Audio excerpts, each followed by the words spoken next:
es una biopsia de próstata transrectal, donde ahí sí te pone cuántos biopsias tomaron, 13 núcleos. Y checa cómo te lo reportan, Gleason de tanto, consumatoria tanto más tanto, si tiene cuánto porcentaje de todos los núcleos, cuántos salieron positivos, cuáles salieron negativos, de cada núcleo el porcentaje de cáncer que tenía, porque todo eso es importante para lo que vamos a ver a continuación. Bueno, entonces tú como médico general tal vez no das continuidad a esto. Recuerda que esto, a lo mejor el urólogo es el que le tiene que dar continuidad, pero está bien que tú lo sepas. Recuerda que tú ya le pediste el antígeno prostático específico. Ya le pediste el antígeno prostático específico. Eso sí lo podemos hacer como médicos de primer contacto. Tú ya le pediste el AP libre, ¿recuerda eso? Tú ya también le pediste un estudio de imagen, llámese ultrasonido o resonancia magnética de próstata, porque recuerda, en base a eso, tú ibas a sacar la densidad de AP. O sea, estos estudios son necesarios para que tú como médico general empieces el abordaje diagnóstico. Ya, si el antígeno sale normal, pues ya no le haces todo lo demás. Pero si de repente el antígeno está un poco elevado, pídele estos estudios, descarta otras causas también. Y bueno, supongamos que con todo esto ya lo envías con el urólogo y el urólogo le tomó la biopsia. Con estas 4 cosas, el antígeno libre, la densidad de AP, que tienes la imagen y la biopsia, pues tú ya puedes más o menos concluir qué etapa clínica tienes. Bueno, con todo esto, en caso de que tú tengas, por ejemplo, un T1 o un T4, ahorita vamos a ver cómo es la tapificación en próstata, pero que tú tengas un M0 y M0, y recuerden, forzosamente M0, no importa el T, pero que no tengas ni enfermedad ganglionar regional, ni enfermedad metastásica. Con esto, tú tienes que clasificar al paciente en base a los riesgos. Anteriormente los riesgos estaban fáciles, y eran los riesgos y la clasificación de AMICO. Busquen esta clasificación, no se las voy a preguntar, pero es clásica que a lo mejor en el internado se las pregunten. Oye, ¿cuál es la clasificación de la próstata en etapas tempranas? La clasificación de AMICO. Una clasificación que solamente utilizaba 3, bajo riesgo, riesgo intermedio y riesgo alto. De hecho, no se las puse en su programa, en su manual, porque la verdad es que ahorita ya no se utiliza tanto esa clasificación de AMICO. La clasificación que ahora se utiliza es la que tienen en su manual, en la página 159. Voy a compartir la pantalla para que vayamos trabajando.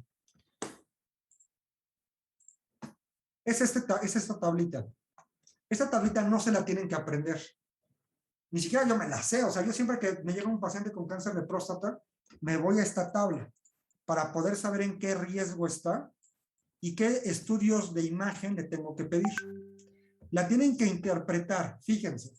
Para esto, si tienen ahí a la mano su TNM de próstata, la clasificación de próstata también utiliza el TNM, pero no es la única clasificación. También utiliza pues, la de los riesgos, que es muy importante. Pero bueno, empezando con la de los riesgos. Te la va a clasificar. Antes les digo que de AMICO solamente ponía 3, bajo riesgo, riesgo intermedio y riesgo alto. Actualmente la hicieron un poco más complicada y la catalogaron en muy bajo riesgo, riesgo intermedio favorable, riesgo intermedio desfavorable, muy alto riesgo, alto y muy alto. ¡Qué relajo!, ¿no? Muy bajo, intermedio favorable, intermedio desfavorable, alto y muy alto riesgo. Y así es la nueva clasificación. Ya no se utilizan los grupos de AMICO, ya se utiliza esta nueva clasificación. Sí es un poco más compleja, pero no está tan difícil. Miren, empezamos con la de muy bajo riesgo. ¿Qué tiene que cumplir el paciente para catalogarse como de muy bajo riesgo? Tiene que ser un T1C. ¿Tú cómo vas a saber que es un T1C? En base a tu estudio de imagen que tú ya le pediste, el T1C, si nos vamos a nuestro manual de tapificación, ¿qué te dice el T1C? Es un tumor identificado por biopsia con aguja en un lóbulo o ambos lóbulos, pero no es palpable.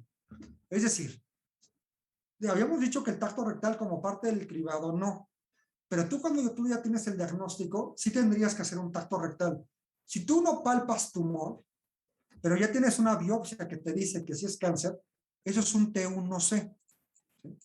Entonces, T1C. Y chequen aquí las palabras I, grupo de grado 1. Esto se está refiriendo, cuando dice grupo de grado, es a la clasificación de ISUP. ¿Recuerdan a qué grupo de grado equivalía el ISUP 1? ¿A qué Gleason? Menor o igual a 6. Menor o igual de 6, que te abarcabas 4, 5, 6. Entonces, si tú tienes un Gleason de 6, es un ISUP de 1. Chequen. Y que tengas un antígeno prostático de menos de 10. Y, ¿te acuerdas que habíamos dicho que de todos los núcleos, pedías, o sea, tú todos los pedazos que tomabas eran entre 10 y 12? Ahora, no todos salen con cáncer, es cierto. Por eso es que la biopsia es aleatoria. A lo mejor te sale cáncer solamente en un núcleo, o en 2, o en 3. Y de cada núcleo, probablemente no te salga todo el núcleo lleno de cáncer. A lo mejor nada más te sale el 20% de ese núcleo, así. Entonces, en eso es lo que vamos a ver a continuación. Y que aparte tenga esta característica, menos de 3 núcleos de biopsia de próstata positivos. A lo mejor de los 12 que se tomaron, solamente salieron 2 positivos para cáncer. Ya, es esa característica. Y otra, que tenga menos del 50% de cáncer en cada núcleo. Es decir, del núcleo que te salió con cáncer, te dice, ¿sabes qué? En ese núcleo sí veo células con cáncer, pero solamente en un 10%. A eso se refiere esta situación. Y que aparte de esto, tengas una densidad de AP de menos de 15. Ya vimos cómo sacamos la densidad. Entonces, chequen, tiene que tener todas estas características, todas, para considerar de muy bajo riesgo. Siguiente, bajo riesgo. Es muy similar a la de muy bajo. Un T1 aquí te lo aumenta hasta un T2A. Que tengas un grupo de grado 1, al igual que acá arriba. Que tengas un antígeno menos de 10, igual que acá arriba. Y vean, todas son I. Pero que aparte no califique para un riesgo muy bajo. Por ejemplo, que no tenga menos de 3 fragmentos para cáncer, menos de 3 núcleos. Que no tenga menos del 50% en cada núcleo, ¿no? Que a lo mejor tenga un poco más. Okay, no califica para muy bajo riesgo, pero sigue teniendo características de bajo riesgo, lo catalogamos como de bajo riesgo. Ahora el intermedio, favorable y desfavorable. Te dice acá el intermedio favorable, no más de un factor de estos. Que tengas un T2B o T2C, que tengas un grupo de grado 2 o 3 de ISUP, o que tengas un antígeno de entre 10 y 20. Te dice no más de uno de estos. Y que aparte tengas un grupo de grado ISUP 1 a 2. Esto aplica solamente si tú tienes un T2B o un T2C, o viene el antígeno entre 10 o 20. Porque si tú tienes un grupo de grado 2 o 3, pues esto ya no, porque se está repitiendo. Y que aparte, el porcentaje de los núcleos de cada biopsia sean positivos en un menos del 50%. Intermedio desfavorable. Son similares características. T2B a T2C, aquí está. Grupo de grado 2 o 3, grupo de grado 2 o 3. Antígeno de entre 10 o 20, antígeno de entre 10 o 20. La diferencia es que en un intermedio favorable, nada más te decía no más de uno. Y aquí en el intermedio desfavorable te dice 2 o 3 de estos factores. Y o que tengas un grupo de grado 3 de ISUP, y o que tengas más del 50% de núcleos de biopsia positivos. Y alto riesgo. Esto les digo, no se lo tienen que aprender porque esto ya depende mucho del urólogo. El urólogo es el que le da continuidad. Pero para que sepan que existe esta clasificación de riesgos y que en base a eso tú tomas la decisión de qué estudio solicitar. Vean, alto riesgo. Que sea un T3A o grupo de grado 4 o 5 o un antígeno de más de 20, con uno solamente. Este es muy común que a mí me salga. Ahí me llegan muchos de alto riesgo. Que la única característica que tienen así alterada es un antígeno de 30, de 40. Ya con esto, automáticamente es de alto riesgo, si se dan cuenta. Porque si yo te pongo, por ejemplo, un antígeno de 40, no entra acá, no entra acá, no entra acá y no entra acá. O sea, fíjate en el antígeno. Automáticamente si tiene un antígeno de 40, ok, pues está acá. mínimo tiene esta característica, y aquí es una, con una que se cumpla, ya es de alto riesgo. Y muy alto riesgo, que tenga, por ejemplo, cualquiera de estas características, T3B a T4, o bien que el patrón de Gleason primario sea 5. Ojo con esto, no se vayan a confundir. ¿Te acuerdas cuando veíamos Gleason? Que decíamos que es la sumatoria de los dos principales pues, representantes de cáncer de ese tejido que tú tienes. El primero era el de mayor tamaño y el segundo era el de menor tamaño. Si tú tienes un Gleason primario, este patrón primario de 5, a eso es de lo que se refiere. Un patrón de Gleason primario de 5, no de grupo, o sea, no que tengas un ISUB 5, no. Gleason primario, este de 5, automáticamente es de muy alto riesgo. O que, por ejemplo, tengas 2 o 3 características de alto riesgo, 2 o 3 de estas. O bien, que más de 4 núcleos te hayan salido con un ISUB 4 o 5. Automáticamente es de muy alto riesgo. Suena más complejo de lo que es realmente, de verdad. A mí muchas veces, por ejemplo, el patólogo no me dice lo de los núcleos, cuántos núcleos salieron positivos, así. Y a lo mejor lo único que tengo es lo del antígeno. Y en base a eso digo, ¿sabes qué? Mínimo de alto riesgo.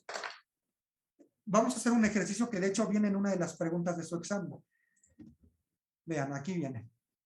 Una de las preguntas, y ahorita las vamos a contestar todas, es este ejemplo. Te dice, aunque aquí yo ya les pongo que es de alto riesgo, imaginemos que no viene. Paciente con cáncer de próstata con un Gleason 7, 3 más 4. 7, 3 más 4. ¿Alguien recuerda qué ISUB era este? 7, 3 más 4. 2. Un 2. Es un ISUB 2. Y aparte te dice, y un AP inicial, siempre recuerden el AP inicial, ese es el importante, en 25. AP de 25. Ahí no te digo lo de los núcleos ni nada, para que no te hagas bolas, porque muchas veces no te lo reportan. Lo importante es el Gleason y tu antígeno inicial. Ahora, tú intenta clasificarlo. Vámonos a tu manual. Era lo que decíamos, automáticamente vete al antígeno, luego, 25. Mínimo es de alto riesgo, ¿están de acuerdo? O sea, mínimo cae ahí. Ya puede ser de muy alto riesgo, pero para eso necesitaríamos un estudio de imagen para ver si es un T3B o un T4. Necesitaríamos, por ejemplo, el Gleason nos dice que es 3 más 4, no cae con un 5 aquí primario, entonces no. No sabemos, por ejemplo, o que tuviera 2 o 3 características de estas. Pues no sabemos si es un T3 o no sabemos. Mínimo es de alto riesgo. Ahora, ¿por qué es importante clasificar al paciente? Recuerden, solamente en etapas no metastásicas a ganglios y no metástasis a distancia. Porque en base a eso, tú vas a definir qué estudios de imagen le vas a pedir al paciente. Por ejemplo, en muy bajo y bajo, e inclusive hasta un intermedio favorable, uno de los estudios a solicitar es una resonancia magnética de próstata. ¿Por qué una resonancia magnética? Porque estos pacientes de muy bajo o intermedio favorable, escúchenlo bien, lo puedes llevar a vigilancia al paciente sin nada de tratamiento. Pero para que tú estés seguro que realmente lo puedes llevar a vigilancia, por eso se sugiere la resonancia.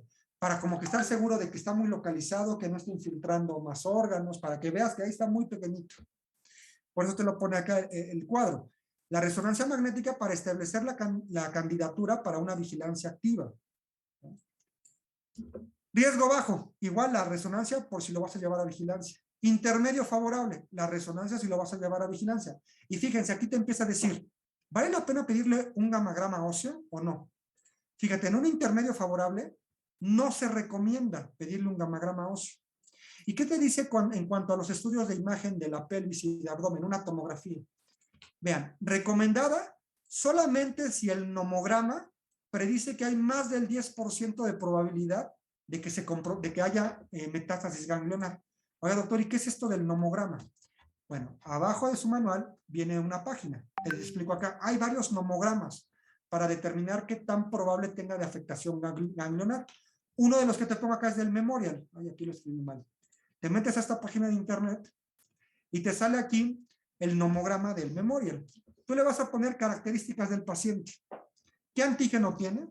Vamos a hacer un ejercicio para que esté, por ejemplo, de riesgo aquí en este riesgo intermedio favorable. Vamos a ponerle que es un T2B. T2B.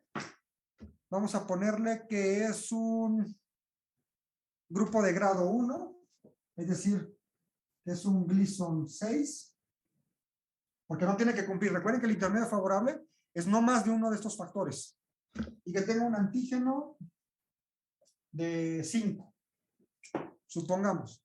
Vamos a ponerle aquí un T2C. T2C. Un Gleason de 6 para que sea un ISUB de 1 y no coincida con esto, porque recuerda que aquí te dice que solamente tengas una de estas tres características. Y una P de 10 a 20, vamos a poner una P de 5. Vamos a hacer el nomograma para ver si este paciente, qué tanta posibilidad tiene de afectación ganglionar. Entonces, antígeno, dijimos de 5. Aquí tú le mueves 5. Ahí está.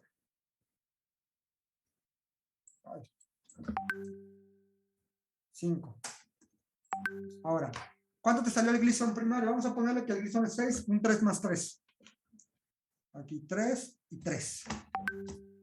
¿Qué estadio clínico tiene el tumor? Dijimos que ahora le habíamos puesto, le habíamos a poner un T2C. T2C. De todos tus núcleos, ¿cuántos salieron negativos y cuántos positivos? Vamos a ponerle que salieron negativos 7 y 4 positivos para cáncer, para que sean en total los 12 núcleos. Pero aquí te da la posibilidad de hasta 40 núcleos. Y automáticamente te dice, mira, con todas estas características que tú pones, la probabilidad de que tengas afectación ganglionar es del 3%. Entonces, la verdad, pues es que a lo mejor no vale la pena pedirle un estudio de imagen de pelvis para saber si hay ganglios o no, porque solamente un 3% lo va a tener.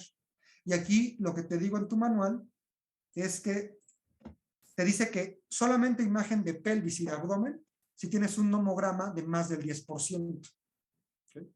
Intermedio desfavorable. Aquí te dice a partir de cuándo tomar un gamagrama óseo, por ejemplo, a partir de un T2 y con un antígeno de más de 10. Y las imágenes pélvicas y abdominales igual, si el nomograma te dice que hay más del 10% de probabilidad. Automáticamente alto y muy alto riesgo, a todos se le pide gamagrama óseo y a todos se le pide estudio de imagen de abdomen y pelvis. Automáticamente.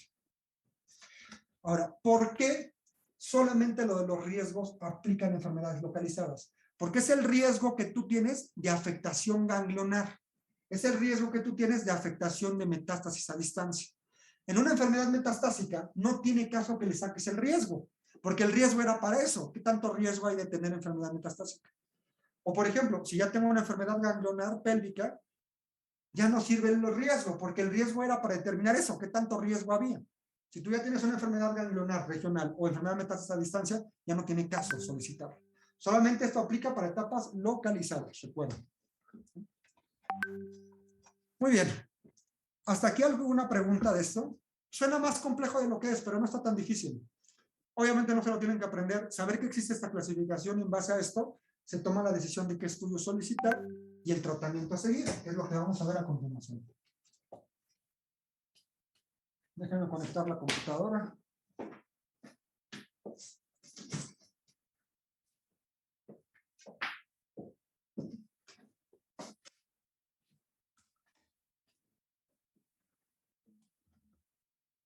Entonces, vamos a empezar. Ya tú clasificaste al paciente de muy bajo riesgo. Recuerda que tenías que cumplir con todas las características de muy bajo riesgo. ¿Cuál es el tratamiento para la de muy bajo riesgo? Lo que te recomienda la NCCN es vigilancia. Chequen, en ningún otro cáncer habíamos dicho que si ya tenías cáncer lo mantuvieras en vigilancia. Ninguno. Mama, o se operaban o se le daban adyuvancia o adjuvancia, tratamiento sistémico paliativo. Pulmón igual. Colon y recto igual. Pero próstata, vean, aunque tengas cáncer, de ahí el buen pronóstico hasta cierto punto. Si tú tienes una de muy bajo riesgo, vigilancia es una conducta perfecta. Pero tomen en cuenta que el paciente dice, oiga, doctor, es que tengo un cáncer y cómo que me va a dejar en vigilancia. Bueno, otras opciones que se pueden recomendar si no quieres llevar al paciente a vigilancia, pudiera ser radioterapia o pudiera ser cirugía. Pero de hecho la que te recomienda la NCCN es la vigilancia. Siguiente, muy bajo. Igual te dice la NCCN, ¿sabes qué? Vete a vigilancia. Otras opciones son estas, radioterapia o cirugía. Intermedio favorable. Aquí, aunque la vigilancia es una opción, no es la más recomendada. Aquí sí te dicen, ¿sabes qué? Dale radioterapia. Es lo más recomendado. Otra opción, vigilancia, sí puede ser, pero a lo mejor ya no se recomienda tanto. Y otra opción, la cirugía. Intermedio desfavorable. Aquí la vigilancia ya no entra. Ya tienes que actuar un poquito más agresivo. Aquí el tratamiento que se recomienda es radioterapia más BAT. ¿Recuerdas qué era BAT? Lo del bloqueo androgénico total, que era cuando vimos el tema de terapia endocrina, que decíamos que era bloquear, castrar al paciente con un análogo de GnRH o quitarle los testículos y aparte darle un antiandrógeno. Un ejemplo de BAT, que era el más común y habíamos comentado, Leuprolide, que era un análogo de GnRH más dicalutamida, por ejemplo, que era un antiestrógeno. Entonces, castrabas al paciente y aparte le dabas antiandrógeno. Ese es como que el BAT más común que se utiliza en el mundo. Leuprolide más dicalutamida. Aquí, entonces, esa es la opción recomendada. Radioterapia más el BAT. ¿Cuánto tiempo debes de dar el BAT aquí? De 4 a 6 meses. Otra opción en lugar de la radioterapia del BAT, la cirugía. Aquí ya la vigilancia ya no sería una opción. Finalmente, alto y muy alto riesgo. Radioterapia más BAT, pero aquí no solamente lo vas a dar por 4 o 6 meses, porque ya es más agresivo este tumor. Lo vas a dar de 1.5 a 3 años. U otra opción es la cirugía. Vean que la NCCN te dice bajo y muy bajo vigilancia, intermedio favorable radioterapia, intermedio favorable radioterapia más BAT por 4 o 6 meses, alto muy alto radioterapia más BAT por unos 5 años a 3 años. Pero también te dice que en cualquiera, una opción a considerar pudiera ser la cirugía, la prostatectomía. Seguramente alguno de ustedes tiene algún abuelito, casi estoy seguro que alguno tiene un abuelito que le diagnosticaron cáncer de próstata y que a lo mejor fue una etapa localizada y a lo mejor lo operaron. La cirugía tiene mucho más éxito entre más temprano el riesgo sea. A lo mejor si es un riesgo muy alto, es una cirugía que amerita una mano más experta y es más complicada. A lo mejor en las cirugías aquí primeras solamente es quitar la próstata, pero ya en cirugías más avanzadas tienes que también hacer una linfadenectomía. Depende aquí del urólogo, es el que determina. Pero les digo, no es una opción tan recomendada, pero siempre es una buena opción la cirugía. Y a muchos, seguramente conocidos de ustedes, les han hecho cirugía, una prostatectomía por un cáncer de próstata. Fíjense que otra cosa que yo también veo muchísimo, y no es por hablar más de los urólogos, yo tengo muy buenos amigos urólogos, pero a mí ya me llegan cuando se hicieron metastásicos, pero que de inicio eran de alto riesgo, y solamente les dieron puro BAT, y ya llevan BAT por 10 años, y digo, ¿no lo ha visto radioterapia? De verdad que no sé, o sea, no sé por qué no nos envían a radioterapia, no lo sé. Pero tomen en cuenta que el tratamiento, a partir de un intermedio favorable, es multidisciplinario. Radioterapia y el BAT que ahí sí lo da el urólogo. Pero la radioterapia es algo súper importante en etapas tempranas en próstata. Y muy pocos los envían a radioterapia. Muy pocos. Ustedes se cuestionense, si alguno tiene algún paciente, algún familiar con cáncer de próstata o que tuvo cáncer de próstata, en etapas localizadas y que era de intermedio favorable a muy alto, a lo mejor nunca lo han enviado a radioterapia. Es súper común, ¿eh? A mí me llegan muchos pacientes que eran alto riesgo o eran intermedio desfavorable y solamente se quedaron con puro BAT y ya llevan 10 años. Digo, ¿qué onda? Pues por eso se volvieron metastásicos, porque nunca le dieron el tratamiento radical completo. Tomen en cuenta eso, ¿vale? Muy bien. ¿Alguna pregunta de las etapas localizadas? Fíjense que en el alto riesgo ya salió un estudio ahorita que al parecer valoran agregar docetaxel, quimioterapia, los de alto riesgo. De hecho, en su manual todavía no lo puse eso, porque eso es una actualización reciente en NCCN. Bueno, vámonos con la siguiente etapa. la etapa regional, la N1. Recuerden que lo que acabamos de ver es para N0, M0. Tú lo clasificabas y ya dabas tu tratamiento. Pedías los estudios de imagen y ya le dabas tratamiento. Ahora, ojo, mucho ojo. Si en tus estudios de imagen le pediste un gamagrama óseo porque era uno de alto riesgo y ya te sale metastásico, ya cambia completamente el escenario. Ya entonces lo tratas como metastásico. ¿Sale? N1, ¿cómo se trata? Radioterapia más BAT. Generalmente aquí el BAT se da de 18 a 24 meses. Y aquí puedes valorar agregar un medicamento que se llama abiraterona por, ¿qué son? Sí, 2 años, por 2 años. Abiraterona por 2 años. Finalmente, etapas metastásicas. La etapa metastásica la vamos a clasificar en 2. Algo que se va a llamar sensible a castración y resistente a castración. Sensible a castración y resistente a castración. ¿Cuándo es sensible a castración? Vamos a poner que sensible a castración es cuando tiene una función testicular bien, normal. Función testicular OK. Función testicular bien. ¿A qué voy con esto? Que no lo has bloqueado.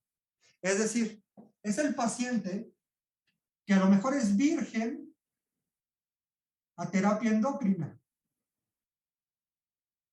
Así te llega ya, debutó siendo metastásico y apenas le voy a iniciar el BAT, a ese paciente lo consideraría sensible a castración, porque todavía tiene la función testicular normal, apenas le voy a empezar el tratamiento. ¿O qué otra opción pudieras tener? Que a lo mejor le diste BAT, el Euprolide, a lo mejor lo castraste, porque a lo mejor era de alto riesgo, lo diste junto con radioterapia, que ya lo suspendiste, que a lo mejor no era metastásico en un tiempo, le diste BAT por cualquier cosa, no era metastásico, era una etapa localizada, o una etapa regional, supongamos. Le diste BAT, lo suspendiste, y ahora ya recuperó la función testicular. En estos 2 escenarios, lo considerarías como un M1 sensible a castración. ¿Cuándo sería M1 resistente a castración? Cuando tengas una testosterona, y este valor sí no los aprendemos, testosterona, menor de 50 nanogramos, ay, es mililitro o decilitro, maldita sea, es decilitro. Testosterona menos de 50 nanogramos por decilitro. Estos niveles de testosterona es cuando lo tienes en rango de castración, que tenga menos de 50 nanogramos por decilitro. Tú aquí lo estás castrando, ya sea con, por ejemplo, Leuprolide o con castración quirúrgica, porque ya le quitaste los testículos o los estás bloqueando con el Leuprolide. Y entonces el testículo no está generando andrógenos y tienes una testosterona de menos de 50. Pero que a pesar de esto, de que tú tienes una testosterona baja, el paciente puede tener 2 características. Progresión bioquímica, es decir, que el antígeno siga subiendo, o que tenga progresión radiológica. Si a pesar de que tú lo estás castrando, y teóricamente debería de funcionar, sabes que el antígeno se está sube y sube y sube y sube. A pesar de que yo lo estoy castrando, no me está funcionando, porque el antígeno está elevándose y elevándose, elevándose. A esto llamamos enfermedad resistente a castración. O que a pesar de que yo, bueno, aquí vamos a poner o a pesar de que yo le esté castrando, el paciente en un nuevo estudio salió con nuevas metástasis. O antes no tenía en una parte del cuerpo y ahora sí tiene progresión radiológica en base a los criterios RECIST. Entonces, testosterona menos de 50 y que tengas progresión bioquímica o progresión radiológica, a eso vas a llamarle una enfermedad resistente a castración. Hay que tomar en cuenta que la enfermedad resistente a castración no es exclusiva de M1. No es exclusiva de M1. Tú puedes tener, por ejemplo, un M0, es decir, no metastásico, pero que tenga resistente a castración. Un ejemplo, le estoy dando BAT porque era uno de alto riesgo, enfermedad localizada. Y que a pesar de que yo le estoy dando el BAT y lo mantengo en rasgos de castración, me empezó a elevar el AP. No tengo evidencia de metástasis, pero el antígeno está sube y sube y sube. Y ya le hice estudios y no hay metástasis a distancia. Y a pesar de que yo lo tengo con BAT, una testosterona menos de 50 está progresando bioquímicamente. Es decir, este término de resistente a castración aplica tanto para M1 como para M0. ¿Okay? Tratamiento para estas enfermedades. Esto suena un poco complejo, no es tan difícil, de verdad. Analícenlo. No es tan difícil. Bueno, no es tan difícil porque aparte yo lo veo todo el tiempo. Tal vez cuando te enfrentas de primera instancia dices, ¿qué chingados es esto? ¿No? ¿De dónde sacaron toda esta bola de cosas? ¿No? Sensible a castración. ¿Qué tratamiento aquí hacemos? M1 sensible a castración. Hay que bloquearlo. Le vamos a empezar apenas porque es sensible a castración. Un BAT. ¿Sale? Leuprolide con bicalutamida. Ejemplo. Y solamente en caso de que tenga más de 4 lesiones, puedo valorar agregarle, por ejemplo, quimioterapia o bicalutamida, enzalutamida o abiraterona. ¿Puedo agregar? Es decir, BAT, bicalutamida con leuprolide. Si tiene más de 4 lesiones, le agrego quimio, o bien le cambio la bicalutamida por enzalutamida, o bien BAT más la abiraterona. ¿Okay? Pero si no, con puro bloqueo, está bien. Algo, doctor, tú estás en la... No hay oncólogos, no hay urólogos donde tú estás. Y te llega un paciente metastásico con cáncer de próstata. Iníciale BAT, leuprolide más bicalutamida. ¿Vale? Ya después les digo cómo se da ese tratamiento, porque ya no va a dar tanto tiempo. Y si es resistente a castración, ¿qué doy? Mucho cuidado acá, esto es una pregunta al examen. ¿Mantienes la castración? La mantienes. No la suspendes. Una pregunta del examen es, si tienes resistencia a castración, ¿le tienes que suspender la castración? Porque significa que no está funcionando. No. Siempre lo mantienes castrado. No le suspendes el leuprolide. Y si ya le quitaste los testículos, pues ya. No se los vuelves a poner. Ya los quitaste. O sea, mantienes la castración. Pero aparte, ahí sí tienes que agregar quimioterapia o otra cosa que puede ser es otro bloqueo endocrino. Es decir, a lo mejor le agrego prednisona, a lo mejor le agrego ketoconazol. O bien, le puedo dar enzalutamida o le puedo dar abiraterona. Pero la castración nunca se suspende. Vean diferencias. Sensible a castración. Muchas veces con el BAT es suficiente. Y a menos que tengas más de 4 lesiones, le agregas estas cosas. Pero si no, con puro BAT. Resistente a castración. Ya estaba con BAT, porque pues lo hiciste que la testosterona bajara y que a pesar de eso, progresara bioquímicamente o progresara radiológicamente. Tienes que mantener la castración. Puedes suspenderle la bicalutamida. Por ejemplo, aquí el BAT, leuprolide más bicalutamida. Aquí, por ejemplo, cuando ya se hizo resistente a castración, solamente le dejas leuprolide, que es el que me va a castrar. Le quito la bicalutamida. Y puedo agregar otro bloqueo endocrino, o quimio, o enzalutamida, o abiraterona. Muy bien. ¿Alguna pregunta de esto? Lo que quiero que se queden, esto no lo definen ustedes, eso lo define el oncólogo médico. Aquí, fíjense, es cuando ya nos los envían a nosotros, al oncólogo médico. Todo es del urólogo. Hasta estas enfermedades. Cuando son metastásicas, tienen más de 4 lesiones, es para que yo ya le dé esto, o bien cuando les hizo resistente a castración. Es el típico envío del urólogo. Ya lo trató por enfermedad metastásica, ya lo envió por oncología médica por resistencia a castración. Es decir, le estaba dando BAT, tenía la testosterona baja, pero ya me está elevando el antígeno, o ya me está progresando radiológicamente. Ahí es cuando lo envían con el oncólogo médico. Bueno.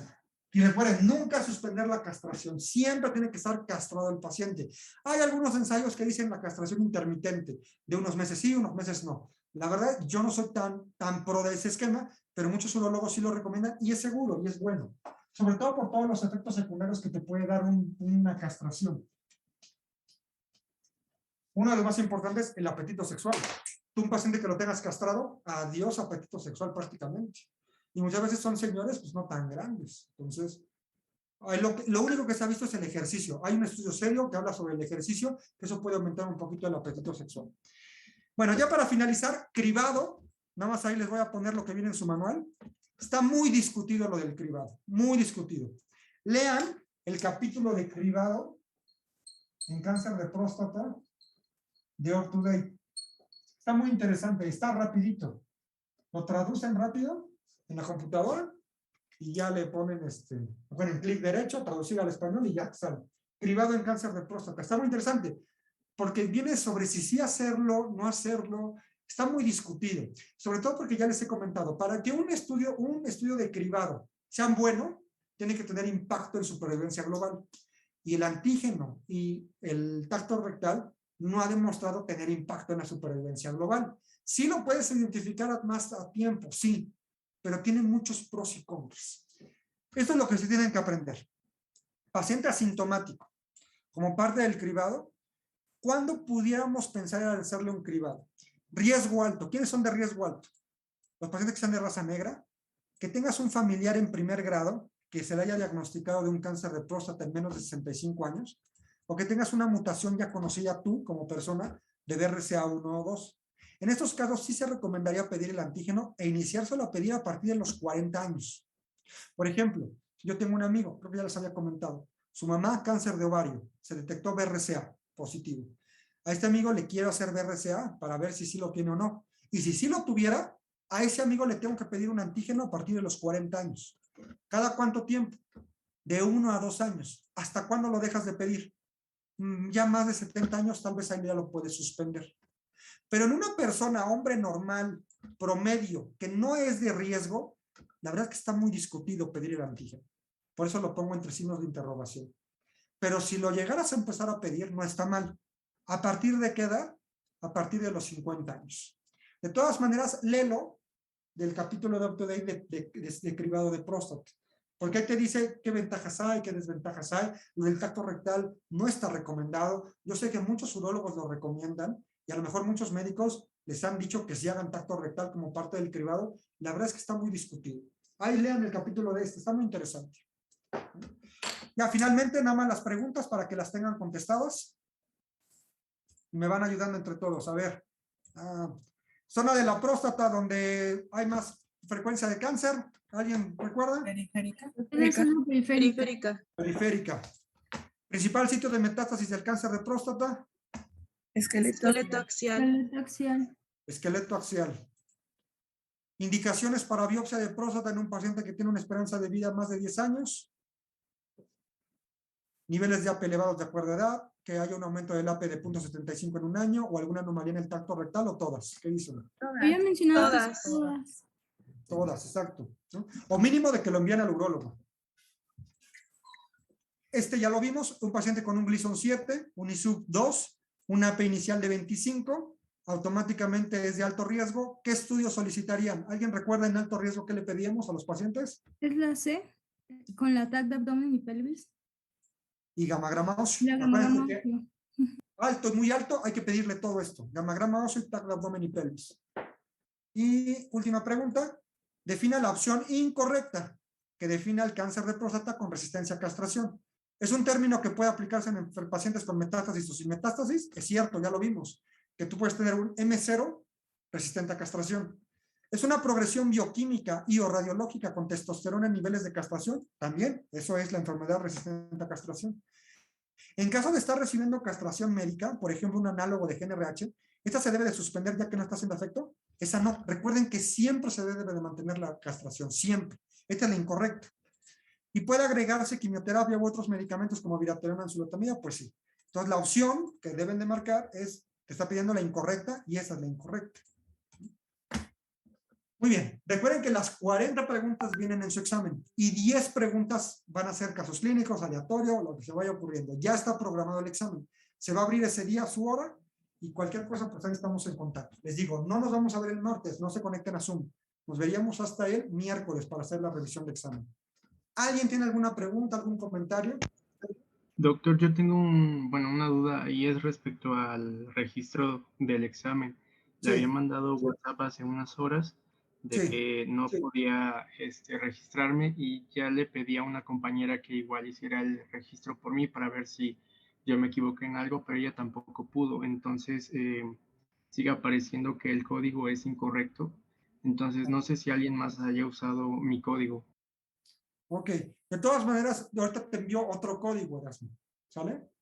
Y sí, yo de todas maneras tengo el control de todo eso. Yo sé quién entra con el código y todo eso, o sea, como tienen que poner su nombre y todo eso. Y como cada quien tiene un código, o sea, no puede hacer, o sea, no podría agarrar otro código, irse a la misma hora. Entonces no podría haber como que esa ventaja de, me robo un código para ver qué preguntas vienen en el examen. Pues no podría aplicar porque solamente se les va a abrir a su hora. Entonces, bueno, esperemos que no haya sido con maldad. Yo de todas maneras te envío otro código ahorita. ¿Sale, Erasmo? Gracias, Para que doctor. puedas hacer el registro. ¿Alguien más? ¿Alguna otra pregunta o comentario? ¿No? Bueno, pues cuídense, que pasen una buena tarde, suerte en su examen y nos vemos el día miércoles. Lean los casos clínicos, ahí aterrizan todo lo que vimos. Cuídense. Gracias. Gracias. Gracias, Gracias, doctor. doctor. Gracias, doctor.